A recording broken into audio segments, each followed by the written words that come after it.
বৃষ্টির দিন কে না ভালোবাসে। আর জানো তো, বৃষ্টি হলেই আমার বেশ মনে পড়ে ছোটবেলায় মায়ের হাতের বানানো সেই ধাবা স্টাইল সোয়া কারিটার কথা, যেটা মা প্রায়ই বানাতো। আর সেদিন পাড়ার দোকানে দেখলাম আশীর্বাদে জুসি সোয়া চাংস, যেটা দেখেই মনে হলো সেই স্বাদটা একবার ফিরিয়ে আনার চেষ্টা করি। বাহ, এর কালারগুলো বেশ সুন্দর সোনালি, আর সাইজগুলোও বেশ সেম। আর দেখো এতে কত ছোট ছোট ফুটো আছে, তার মানে মশলা অ্যাবজর্পশনও হবে খুবই ভালো। দেখেছো এক একটা সোয়া চাংস জল শুষে কিভাবে হয়ে উঠেছে জুসি আর ফ্লাফি। এবারে মেন রান্নার পালা। তাহলে প্রথমে সোয়া চাংসগুলোকে সিদ্ধ করে জল চেপে বার করে নিতে হবে, আর তারপর এতে অ্যাড করছি বাকি সব মশলা আর দই।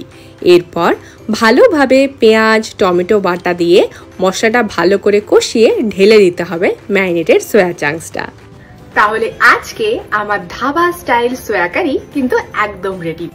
মানে শুধু রসালো সুস্বাদু ডিশই নয়, তার সঙ্গে আশীর্বাদ সোয়া চাংসে পূরণ হবে তোমার ডেইলি প্রোটিন ইনটেকও। তাহলে এবার ব্যবহার করে দেখার পালা তোমাদের। জুসি জমজমাটি সোয়া ফাটাফাটি।